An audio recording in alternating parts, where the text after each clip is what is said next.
Bueno, como les decíamos recién, este es el segundo ciclo de Suma a la Ruralidad, este es el último encuentro. Tenemos el honor de contar con Bernardo Blechmar, que nos va a hablar en una charla que se llama Aprendizajes y huellas de una travesía no elegida, ¿no? De esta travesía del 2020 que no elegimos. Así que la verdad es que estamos muy contentos de tenerlos acá. Como ya saben y veían recién en la placa de inicio, este curso se enmarca dentro del proyecto de la Fundación Bunge y Born y la Fundación Pérez Companc, que es el proyecto de cursos de capacitación a distancia, que van a poder encontrar en nuestra página web, en esa que aparecía en pantalla y que ahora también les vamos a mandar. Y muchos de los temas que fuimos trabajando durante estos encuentros se trabajan también en los cursos virtuales, que son totalmente gratuitos, que se pueden hacer a su propio tiempo, a su propio ritmo, cada uno se autogestiona los tiempos.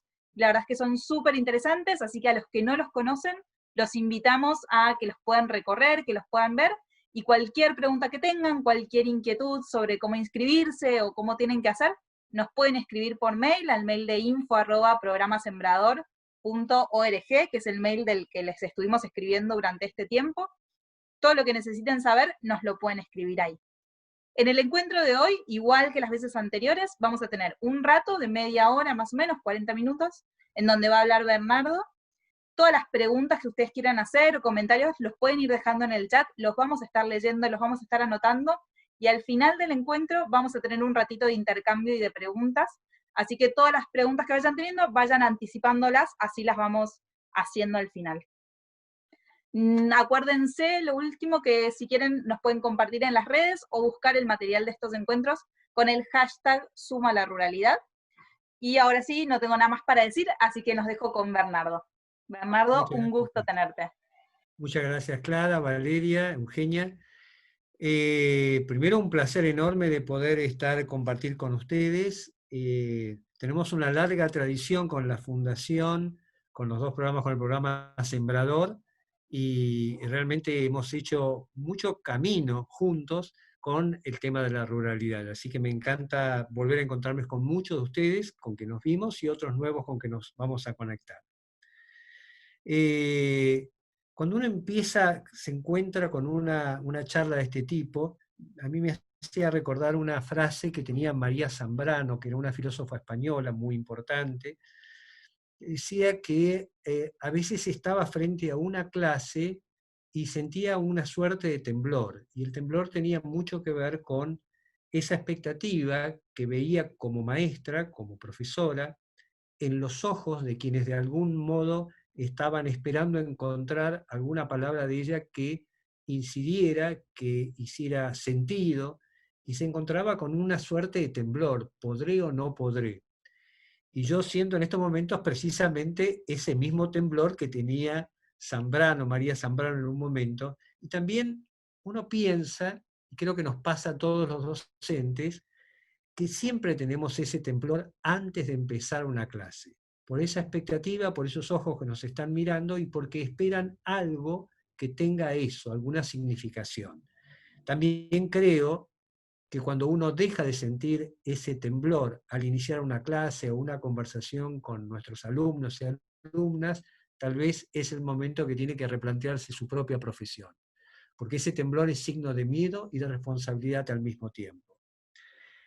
Me encanta la idea de Zoom en la ruralidad, porque vamos a hacer hoy una suerte de Zoom en un contexto obviamente tan difícil, dramático, trágico, sino el término no es menor, en el cual estamos viviendo en el planeta. En la Argentina en particular se está viviendo una situación muy difícil, todos la conocemos, y estamos además ya no en un inicio de esta situación a la cual fuimos arrojados, no la elegimos, y nos encuentra después de meses en una situación, digamos, de cansancio, de cierto hartazgo, de cierta dificultad para sostener algo que sabemos cuándo empezó, pero no tenemos hoy información de cuándo y cómo va a terminar. Con lo cual nos exige un nivel de templanza muy particular, porque no estamos viendo la otra orilla. Y algo de lo que motiva un encuentro, un proceso, un trayecto, es mirar la otra orilla. Eso nos pasa en el año cuando llegamos a las vacaciones, nos pasa en los programas cuando tenemos un objetivo a cumplir, y ahora estamos deseantes sin saber cuándo termina aquello que va a terminar. Pero volvamos un poco al principio. Uno podría decir que yo lo llamaba una travesía no elegida porque obviamente hay dos maneras, dos grandes maneras de generar o producir un quiebre en la supuesta cotidianeidad en la que nos movemos. A veces los cambios los provocamos nosotros, de hecho la educación es la provocación de un cambio transformador, de algo que de algún modo queremos hacer para ese otro, esa otra, para ayudarlo en ese desarrollo de convertirse en persona, básicamente como diría Carl Rogers. Pero también cuando hacemos un cambio en un diseño curricular, cuando hacemos un cambio en una política educativa, estamos provocando un quiebre en esa cotidianeidad en la que nos vamos moviendo. Algo que va a irrumpir en eso que viene siendo. Y la otra forma es cuando nosotros no lo decidimos y la irrupción y el cambio nos viene a nosotros. Obviamente lo que ocurrió con esta pandemia es que hubo una irrupción en lo que uno supone esa cotidianidad que veníamos en el mes de marzo. Y esa irrupción exige básicamente a nivel de gestión un tema que se llama capacidad de respuesta. Es decir, cómo le jugamos a algo que no elegimos, pero que en principio hay una primera actitud de aceptación. No lo elegí, pero con esto algo tengo que hacer. Dicho de otra manera, no elegí esto que ocurriera, pero tengo que elegir cómo le juego a esto.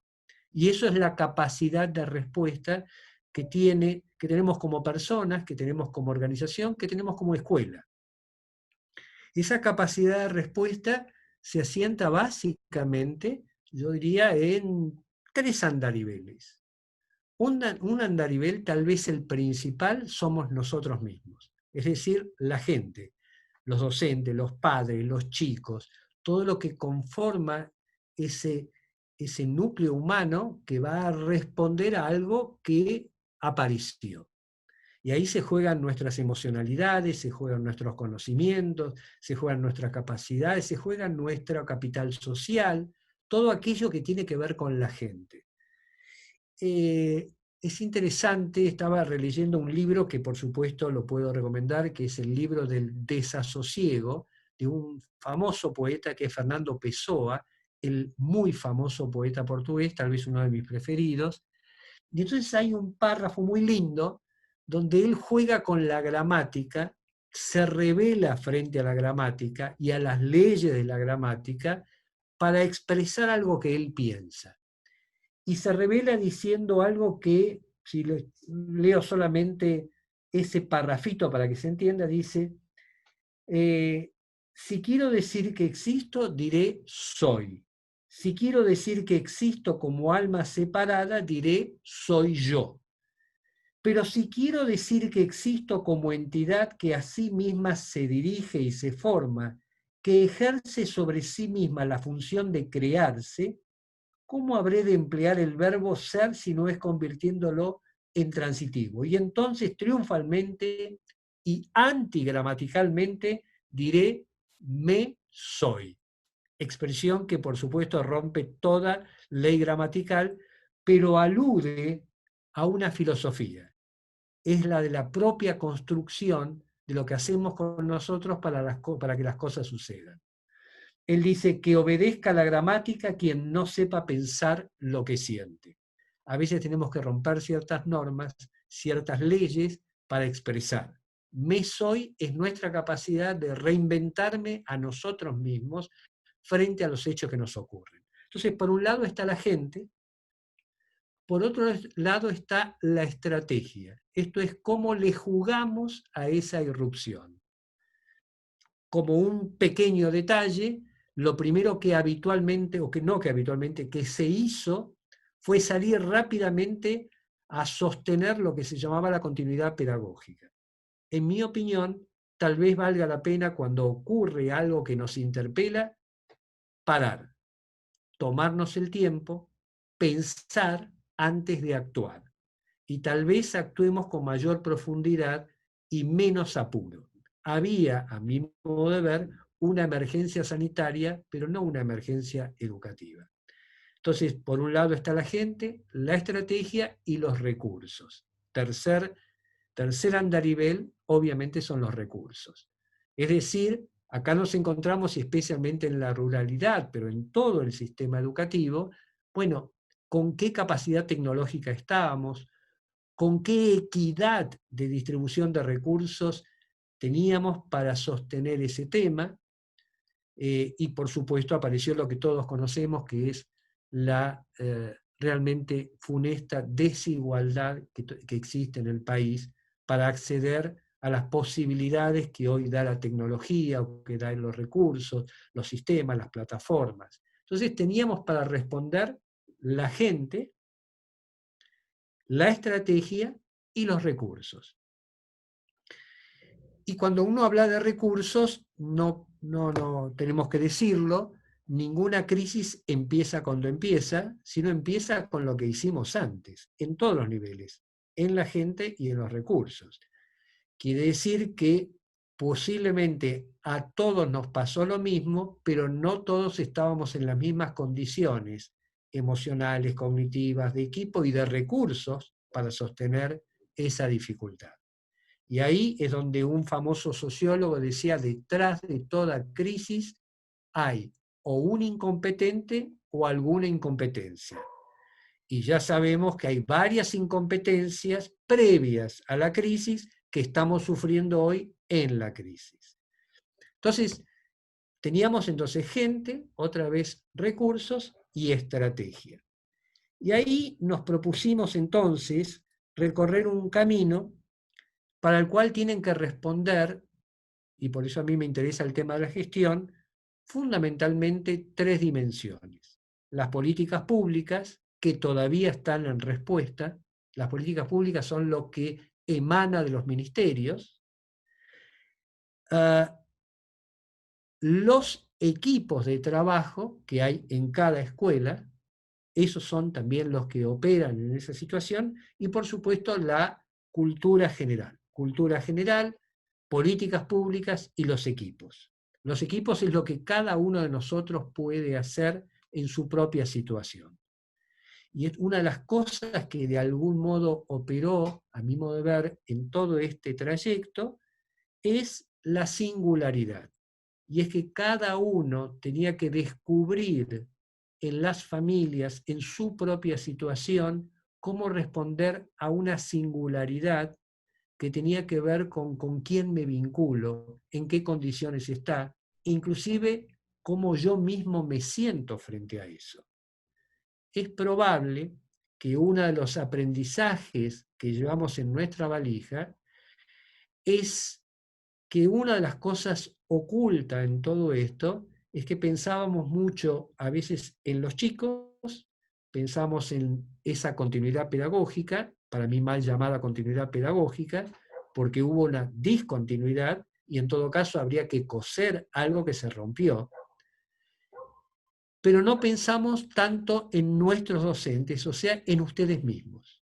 Y ahí apareció una cosa muy clara.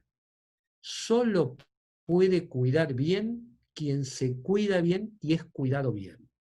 Y una de las cosas que apareció fue justamente poner sobre la mesa que todo docente, que todo maestro, que toda maestra también tenía sus dificultades, su situación económica, su situación de salud, su incremento de tarea, que de algún modo lo tomaba y lo toma de un modo que también la tiene que aprender a cuidarse.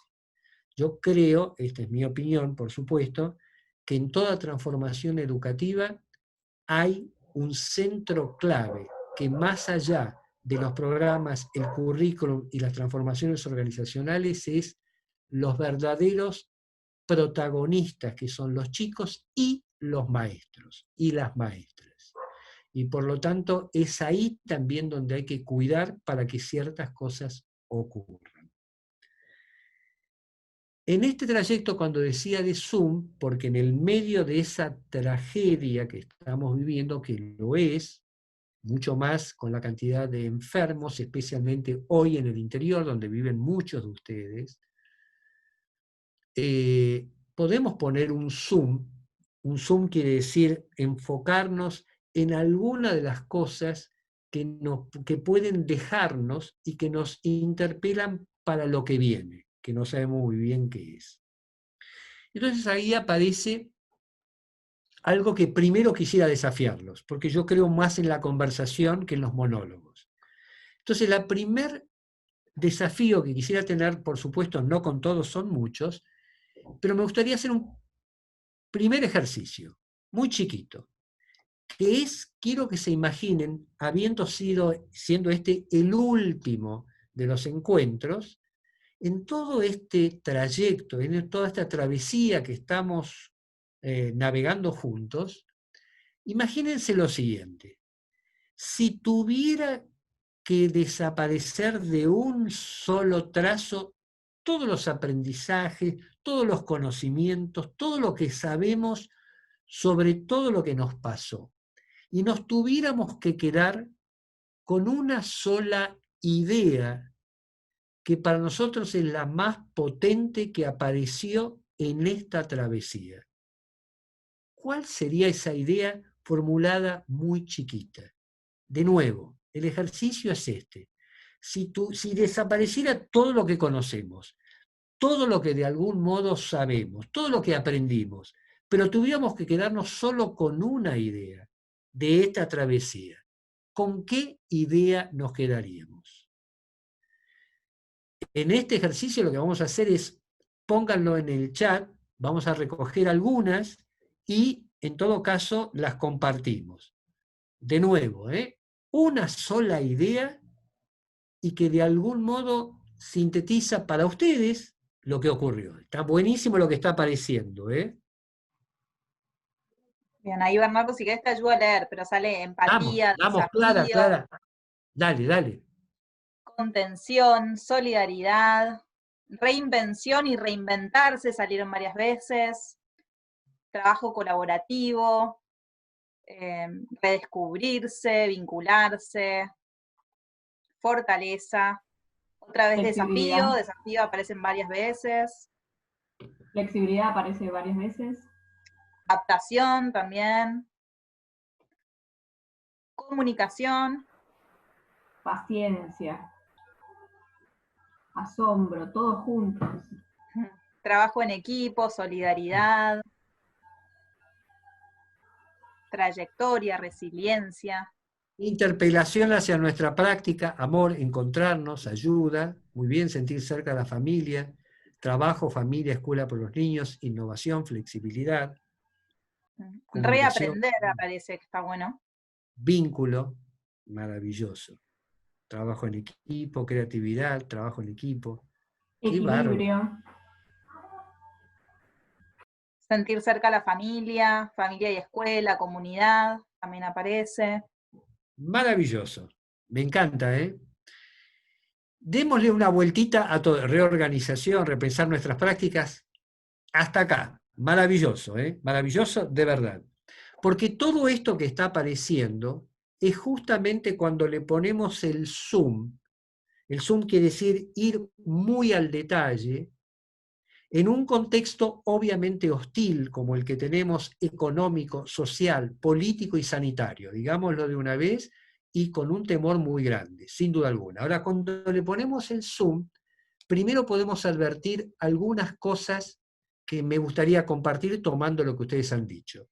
La primera, así como no elegimos esta situación, lo planteé al principio, también podemos acá reconocer algo que Mérieux, yo lo llamé de otra forma, pero estamos en la misma sintonía, se llama pedagogía de las condiciones.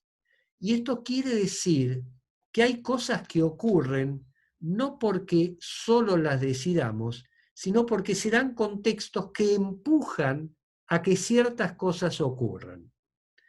A veces nosotros creamos esa condición, digo siempre, que quien es director, quien es docente, todo su trabajo es crear condiciones para que existe fertilidad en el aprendizaje. Pero hay condiciones que no elegimos como esta y que sin embargo empujan a ciertas cosas. Y acá quiero articularme con ustedes. Primero, hay condiciones que nos empujan y por lo tanto es muy importante entender qué condiciones y cómo crear esas condiciones. Una de las cosas que ocurrió, lo dicen también ahí, es hicimos un salto en nuestra alfabetización digital. Es decir, algo que veníamos postergando en general como docente para mañana, esto nos empujó a tener un plus de vincularnos porque no quedaba otra. Roto condiciones, destruido el puente presencial, lo único que nos quedaba era conectarnos de algún modo. WhatsApp, Zoom, lo que fuera. Así que, primer cuestión, la pedagogía de condiciones. Veamos cómo los contextos crean cuestiones.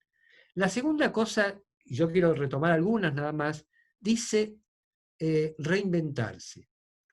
Y yo lo voy a traducir en estos términos, por lo menos en mi lugar.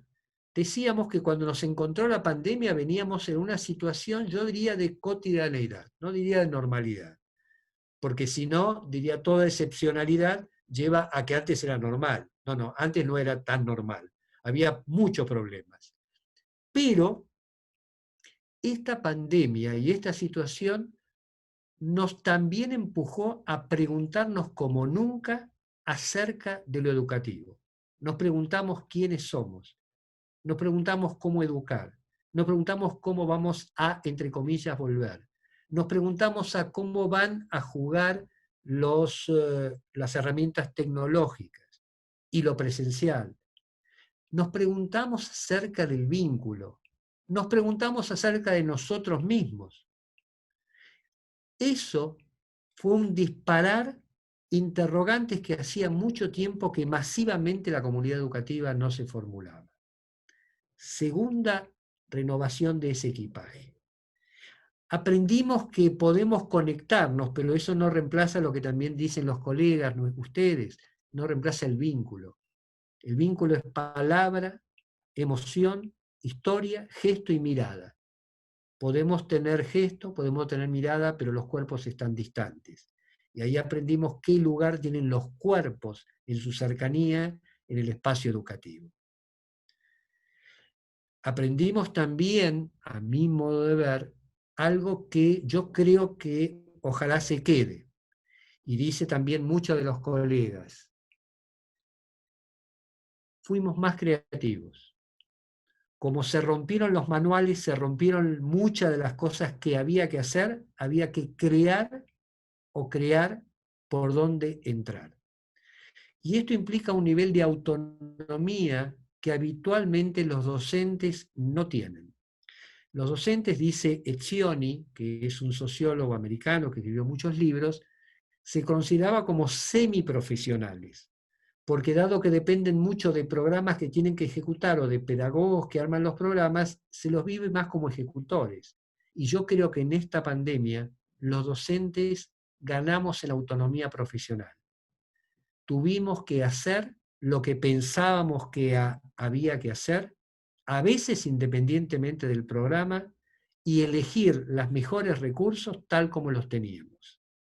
Y eso creo que nos convirtió en más profesionales, más autónomos, y ojalá que esto se quede.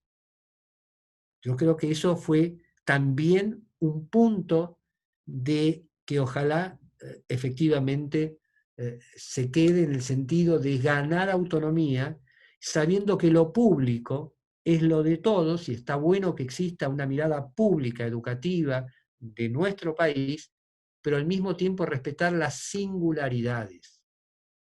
Aprendimos también a mirar y a dejarnos ser mirados. En general, los docentes tenían como el lugar del aula como un espacio más cerrado. Acá tuvimos que mirar a las familias nos miraron a nosotros y a nosotras. Y yo creo que también esa idea de poder mirarse, poder compartir, apareció como una nueva forma de liberación, de una cosa mucho más relajada en los contactos que podemos tener. creo que en algún momento las paredes del aula van a ser muy atravesadas por las miradas de otros, por el compartir, por el co-crear con colegas. Y otra de las cosas que ocurrió también en este Zoom que estamos haciendo de revalorizar cosas que nos han ocurrido, es esto que nos está ocurriendo ahora. Descubrimos que aún con algún dispositivo podíamos encontrarnos con cualquier persona, tal vez de cualquier lugar del mundo o del país, y vernos. Una de las cosas que a mí más me emocionó fue el hecho de que en cada uno de los Zoom con los que yo estuve interactuando, y creo que la mayoría, era encontrarse con las caras y saludarse unos a otros como si no se vieran hace tiempo, y esa alegría del encuentro, aunque sea de las caritas del Zoom, que de repente gente que por ahí no se veía por mucho tiempo, se vio en las pantallas. ¿Es lo mismo que el encuentro personal? No. Pero de algún modo empezó a aparecer esto de lo colectivo como estamos más cerca. No nos tenemos que olvidar, por supuesto, que hay una expresión que dice hit et nunc, que quiere decir aquí y ahora. La digitalización nos pone en el ahora, pero nos saca el aquí. Y por lo tanto, el tema del cuidado de no quedar atrapados solo en la tecnología y olvidar que hacer escuela es hacer encuentro de cuerpos presencial en un mismo lugar, es esa la potencia que tiene la escuela. El encuentro, el vínculo, que no será solo en la conexión. Uno de los debates que se da hoy en día son los chicos desconectados. Yo me opongo a ese término. Los chicos que están, entre comillas, desconectados, no están desconectados porque se desconectan las cosas, los aparatos, la tecnología. Esos chicos están fuera del lazo, fuera del vínculo, no solamente conectados. El vínculo es mucho más que la conexión. Nosotros podemos estar conectados y desvinculados. Y prefiero que estemos vinculados y no conectados. Entonces, en ese lugar creo que también fue un punto clave. Y por supuesto, hoy nos estamos replanteando, y ojalá que ese replanteo continúe, que las políticas públicas no son un reducto de los políticos y los funcionarios que definen en un escritorio cómo se genera lo que se hace en educación, sino que tienen la responsabilidad de decidir, pero no pueden decidir solos. Ahí está la palabra de los docentes, la palabra de las familias y también la palabra de los chicos y las chicas para alimentar las decisiones de política pública. Los debates que tenemos acerca de la vuelta no a clase, sino al encuentro, al vínculo, a revincularse, no son un tema solamente de quienes deciden como funcionarios, sino que tenemos que lograr que se escuche la palabra de los docentes y de los maestros y las maestras que están en el contacto y que tienen lo que decir. Otra vez, el foco a veces hay que sacarlo del currículum, aún de los chicos y las chicas, y ponerlo en los docentes, que no aparezcan en la agenda pública solamente cuando hay un problema de salarios o de huelga, sino cuando tienen lo que decir y tienen lo que decir acerca de la orientación de la educación en nuestro país. Y yo creo que se nos abren ahí debates y posibilidades que vale la pena aprovechar sin duda alguna.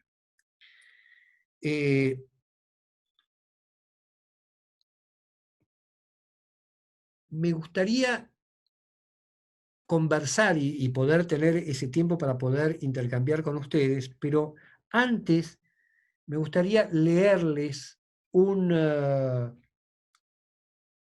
texto, que es un texto de Albert Camus, y sobre ese texto, y antes de ese texto, incorporar lo que para mí es también yo diría, una de las últimas cosas que empezamos a ponerle luz en nuestras conversaciones. Yo entiendo a la relación, al vínculo entre un maestro, una maestra y los chicos, o entre un director y sus maestros, como una conversación prolongada. Lo que hacemos es conversar. Lo que hacemos es conversar en los múltiples lenguajes en que solemos articularnos. Y la conversación, obviamente, tiene, a mi modo de ver, dos componentes. Yo lo llamo la música y la letra. La letra es lo que decimos y la música es cómo lo decimos, en qué tono, en qué forma, cuándo. Y es tan importante la música como la letra. Y por eso también es una capacidad que tenemos. Y esa conversación es un tramado del cual tenemos que hacer, a mi modo de ver, un desafío de cambio. Y el desafío de cambio, por lo menos hace un par de meses, yo lo descubrí en términos de cómo formularlo a través de una película.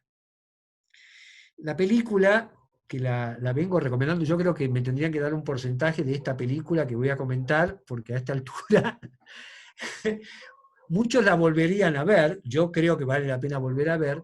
La película se llama, algunos de ustedes la habrán visto, se llama Hable con ella. Es una película de Almodóvar, el famoso director español. A mí me encantó la expresión porque después encontré en un librito de Paulo Freire, en una carta, un librito que también ustedes conocerán, Cartas a quien quiere enseñar. Paulo Freire tiene una serie de cartas, y la carta número 7 se llama justamente No le hable solo al alumno, hable con el alumno. Quiero que fíjense la capacidad comunicativa que en dos palabras, a y con, se resume toda una filosofía de la comunicación, y si quieren de la educación. Del mismo modo que Pessoa dice me soy para expresar que uno también se construye a sí mismo. Porque, ¿qué pasa en la película? Esto, como es el último de los encuentros, podemos hacer una parte de película también para divertirnos un poco. Bueno, no es muy divertido lo que voy a contar. En la película, la protagonista, que es una torera, Rosario Flores, tiene un accidente y queda catatónica, está totalmente sin responder a nada. Y tiene un enamorado, que es justamente Darío Grandinetti, el actor argentino, que intenta conectarse con ella, generar un vínculo, hacer algo, y no sabe, no puede, hasta que el enfermero que la cuida a Rosario Flores le dice: hable con ella, no le hable a ella. Como docentes, nosotros fuimos formados para hablarle a los alumnos, a los padres, pero tenemos que recorrer el camino que muchos seguro están haciendo, que es hablar con los alumnos, con los padres, con los colegas. Cuando uno habla a otro, lo que privilegia es la propia palabra. Cuando uno habla con otro, entra en una danza en la cual importa lo que digo, lo que dice, lo que nos escuchamos para articularnos algo. Y yo creo que en esta pandemia tuvimos que hablar con las familias, tuvimos que hablar con los chicos, tuvimos que hablar con nuestras propias familias y con nosotros mismos, para construir algo que tenga que ver no solo con el propio saber, sino con un saber colectivo, que en todo caso es el destino de toda buena educación, construir un saber colectivo, un saber con todos. Recuerden la famosa frase de Comenio, que se proponía en la Pansofía, que todos aprendan todos y aprendan de todo. Esa era la idea de Comenio en la didáctica magna hace varios siglos. Y entonces voy a terminar, dado que no tengo mucho más tiempo, pero quiero leerles solamente este material.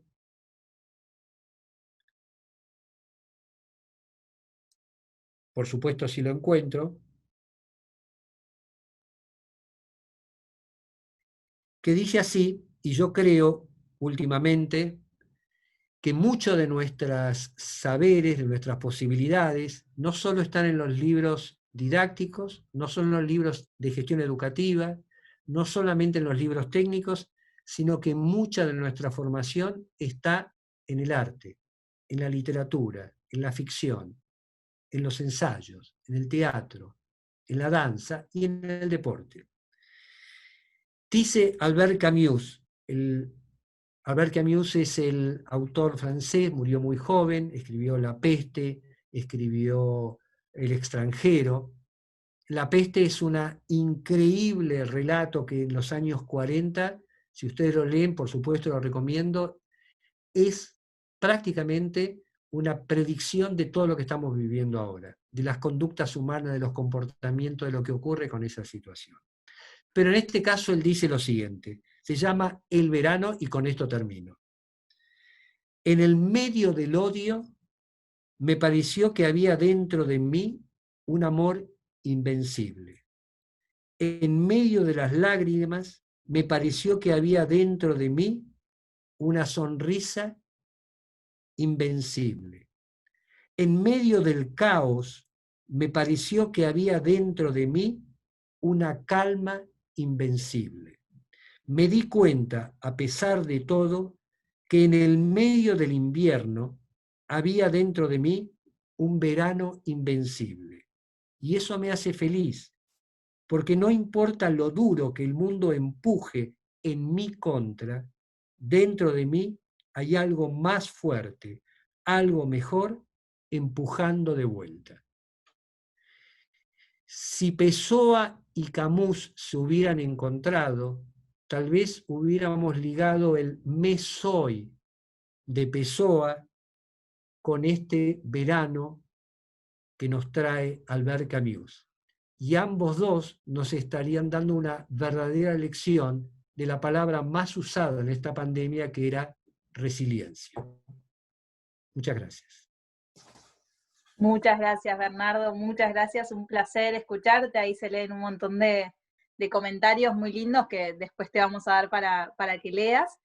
Y mientras que piensan, si tienen algunas preguntas o si hay algo más que quieran profundizar con vos, se me ocurría mientras escuchaba, empezamos hablando de cómo esta pandemia nos agarró por ahí un poco, nos sorprendió y nos tuvimos que adaptar y tuvimos que ver cómo hacíamos, y que durante este tiempo fuimos aprendiendo, reaprendiendo, reinventándonos y todas esas cosas tan lindas que salieron durante el encuentro.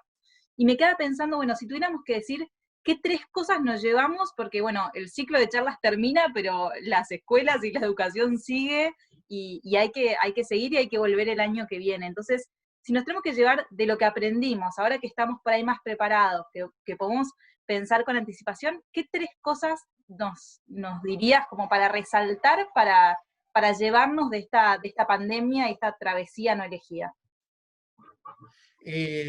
Me desafías con la pregunta, pero la primera se llama autoestima. Yo creo que nosotros, y especialmente los docentes que están en la ruralidad, los docentes de todo el país, esto tiene que servir también para fortalecer la propia identidad profesional, la propia palabra, creer en la propia palabra, sostener esa palabra e incidir con esa palabra. No son solamente objetos de políticas públicas ni ejecutores de esas políticas públicas, sino también son constructores, y somos constructores. Entonces la primera cuestión es autoestima, la situación de poder empoderarnos en función de la construcción de una educación para todos. La segunda cosa es, lo decía, a mí me gusta la idea de mayor autonomía. Yo creo que hace un tiempo todo el sistema educativo, y así fue creado en nuestro país, y tenía su lógica en ese contexto, tenía lo que se llama una sistematización horizontal, es decir, todos tenían que aprender lo mismo en todo lugar. Y yo creo que hoy nos estamos proponiendo que sobre una base común que vale la pena tener las singularidades, las diferencias, las equidades que generen la posibilidad de que los docentes, cada centro educativo, tenga su propia mirada de qué necesita y qué hay que hacer en cada lugar. La tercera cuestión que yo te diría, que me parece muy importante, es fundamentalmente la situación de co-creación con colegas. La idea de que creo que se pudo atravesar esto con otros, con otras, intercambiando, copiando, hablando, saliendo inclusive de los muros de la escuela. Una de las cosas que está ocurriendo acá, que ustedes están promoviendo, estas son condiciones, pedagogía de las condiciones, es que ahora hay mucha gente que se conoce entre sí y que puede ser una posibilidad para ayudarme en lo que yo tengo que hacer. Eso es capital social. Entonces son las tres cosas: capital social con otros fuera, inclusive de la escuela. Mayor autoestima que nos permita sostener nuestra propia palabra, sin duda alguna. Y esta cuestión de autonomía que nos permita ser lo más singulares con nuestros chicos y nuestras chicas, tomando esa base. Y si vos me dices una cuarta, ya que es regalado, te diría, Vamos. en la próxima hay que elegir muy bien qué vale la pena tener en nuestros contenidos y qué vale la pena soltar, porque nos dimos cuenta que hay un montón de cosas que no hace falta que estén en la tarea de nuestras escuelas. Entonces tenemos que priorizar, tenemos que tener un debate de qué vale la pena y dejar espacios libres, dejar vacíos para que ocurran cosas y se den situaciones que no se dan ni en las pantallas, ni WhatsApp, ni la PlayStation pueden reemplazar. Eso es la escuela. Muchas gracias, Bernardo. Bueno, me ganaste de mano porque te iba a decir si querías dejar algún mensaje final o algún mensaje de cierre. La verdad que estuvo clarísimo. Vemos mensajes en el chat, en general están todos agradeciéndote por tus palabras y por la claridad de la exposición. Si querés igual te dejo, por si querés decir 3 palabras de cierre o cómo le darías como el broche de oro a este ciclo. Tenés una responsabilidad enorme porque es el broche de oro del ciclo de Suma la Ruralidad. ¿Cómo cerramos esto? Ningún broche de oro. Yo creo de verdad, yo creo que el broche de oro, y esto es yo creo de verdad esto. Hay dos modelos que muchas veces se tienen y que vale la pena en este tema de salud tomarlo. Uno es el cirujano y otro es la enfermera. El cirujano es el que opera, cuando la operación salió bien, sale a la palestra, dice, acá estoy yo que operé, y el paciente está ahí atrás, y entonces el protagonista es el cirujano. Y yo creo que nosotros no somos protagonistas, nosotros somos como enfermeros.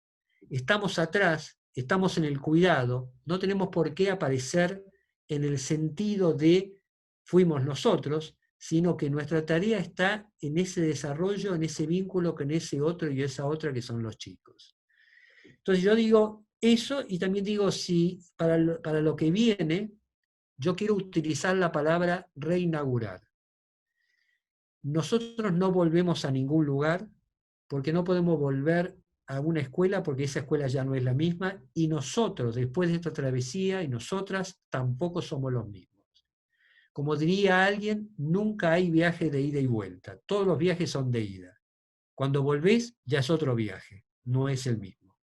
Entonces ahora nos queda reinaugurar esta escuela, incorporando la historia, incorporando lo que hicimos, incorporando lo que tenemos, y reinaugurándola en lo nuevo que tiene que tener.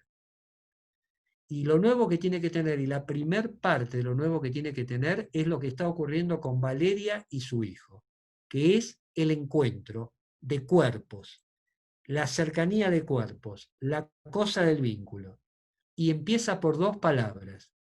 Con nuestros chicos nos encontramos. ¿Cómo estás? Y también cómo yo estoy como docente, cómo la pasé. Encontrémonos antes de pensar en los contenidos, porque en definitiva, el docente, la docente es el contenido. Bueno, muchas gracias. Ahora sí tenemos un cierre broche de oro, con Jero también, que es parte. Para los que no lo ven, es el hijo de Valeria, que es quien estaba presentando al principio, y está ahí en pantalla. Ese es un protagonista. Jero es el protagonista. Jero es el protagonista total, así que solo me queda decir, primero, gracias Bernardo por participar, fue un lujo tenerte acá y nos encantó poder contar con vos en el cierre de este encuentro, y a todos ustedes que nos estuvieron acompañando durante estas semanas del segundo ciclo de Suma la Ruralidad, y los que estuvieron la vez anterior. ¿Se acuerdan que la vez pasada nosotros les mandamos una encuesta en la que ustedes nos decían, nos encantaría que sigan, nos encantaría que trabajen estos temas, nos encantaría volver a verlos? Fíjense que los escuchamos, volvimos, hicimos 4 encuentros más, realmente leemos las encuestas y les damos mucha importancia desde las 2 fundaciones, así que ahora en el chat les vamos a dejar una nueva encuesta que también la vamos a mandar por mail. Para nosotros es muy importante que se tomen 2, 3, 5 minutos para respondernos qué les pareció, qué se llevan y sobre todo qué sugieren para las próximas oportunidades, qué esperan de nosotros en los próximos encuentros o para los próximos proyectos. Es muy importante y ese es el espacio que les damos para que nos puedan decir todo lo que tienen en mente. Así que les dejamos el link en el chat, se los vamos a mandar por mail, pero les pedimos por favor que se tomen estos minutos porque para nosotros es muy importante. Y con eso, habiendo dicho eso, ya sí damos el cierre oficial a este segundo ciclo de Suma la Ruralidad. Gracias a todos nuevamente por participar, fue un placer. Los esperamos en los MOOCs, en los cursos a distancia, los esperamos en el Desafío Spark y esperamos volver a verlos a todos el año que viene. Muchas gracias.